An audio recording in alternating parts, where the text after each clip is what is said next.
Di lereng selatan Gunung Merapi, tersembunyi sebuah petirtaan kuno yang tidak tercatat dalam kitab manapun. Warga menyebutnya Sendang Watu Wening, mata air yang selalu tenang, bahkan ketika musim kemarau panjang. Tidak ada papan sejarah, tidak ada prasasti resmi.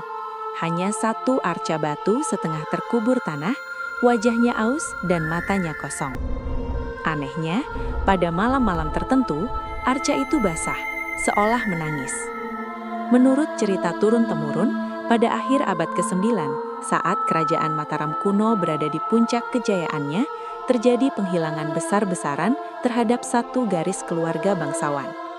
Nama mereka dihapus dari silsilah, relief candi dipahat ulang, dan naskah lontar yang menyebut mereka dibakar. Sejarah resmi menyebut mereka memberontak, namun para juru kunci menyimpan kisah lain. Keluarga itu dikenal sebagai penjaga pengetahuan alam, orang-orang yang tidak membaca masa depan lewat bintang, melainkan lewat tanah, air, dan denyut gunung.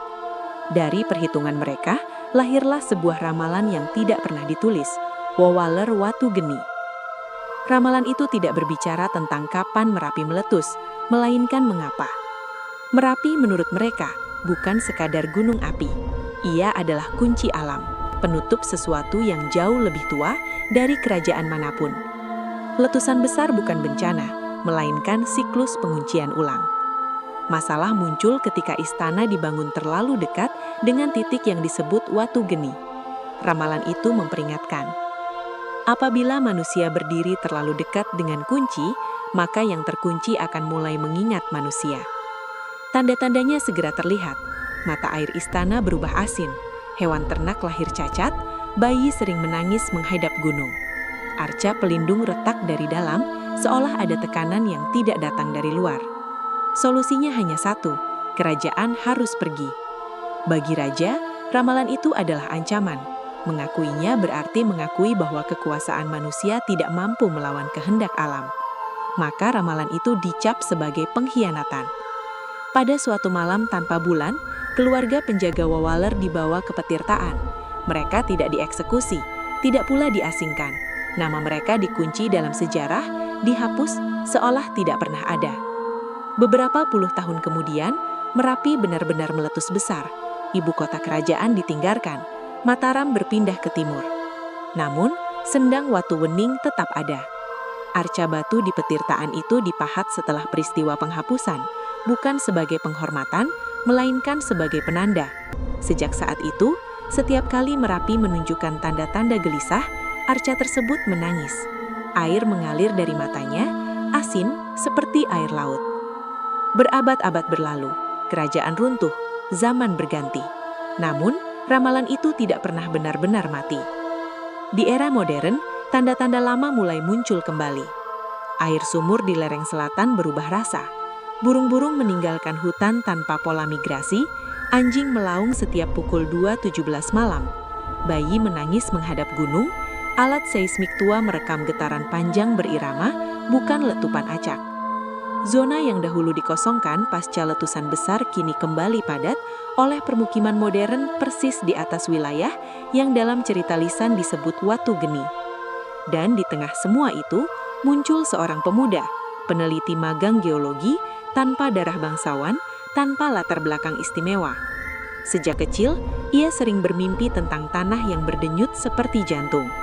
Saat pertama kali menginjak Sendang Watu Wening, jam tangannya berhenti tepat pukul 2.17 malam. Pada malam ketiga, arca itu tidak berbicara dengan suara, melainkan ingatan. Ia melihat istana yang berdiri terlalu dekat dengan gunung, keluarga penjaga yang berlutut bukan karena takut, melainkan karena mengerti.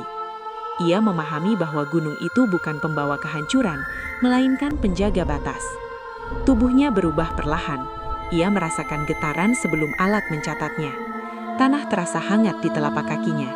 Dan setiap kali ia mencoba pergi, dadanya sesak, seolah tanah menahannya. Dalam Wawaler lama disebutkan, pewaris kunci tidak memiliki kuasa. Ia hanya menjadi penghubung antara kehendak tanah dan keserakahan manusia.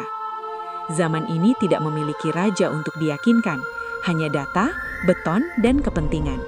Pilihannya sederhana dan kejam, membiarkan kunci melemah, atau mengulang sejarah, meminta manusia menjauh. Pada suatu malam ketika Merapi menunjukkan getaran panjang yang tak biasa, Arca disendang Watuwening retak di bagian dada. Bukan runtuh, seolah ada sesuatu hendak keluar. Pemuda itu berdiri di depannya. Air mata mengalir dari matanya sendiri. Asin. Keesokan harinya, namanya hilang dari laporan resmi. Tidak ada pencarian, tidak ada berita. Namun sejak saat itu, pembangunan di wilayah tersebut berhenti tanpa alasan yang jelas. Izin dicabut, dokumen menghilang. Aktivitas Merapi kembali normal. Arca disendang itu kini utuh kembali. Airnya jernih, tidak asin. Hanya satu hal yang tersisa. Setiap malam, tepat pukul 2.17 malam, angin dari arah gunung berhenti sejenak. Hening, seperti seseorang menahan nafas. Para tetua desa menyebut tempat itu Paseban Sing Luwihi Waktu, tempat duduk yang melampaui waktu. Dan mereka menutup kisah ini dengan satu wawaler terakhir. Selama penjaga masih mendengar tanah, gunung akan diam. Namun jika manusia berhenti mendengarkan, Kinci akan memilih pewaris baru. Cerita ini tidak benar-benar berakhir, ia hanya menunggu.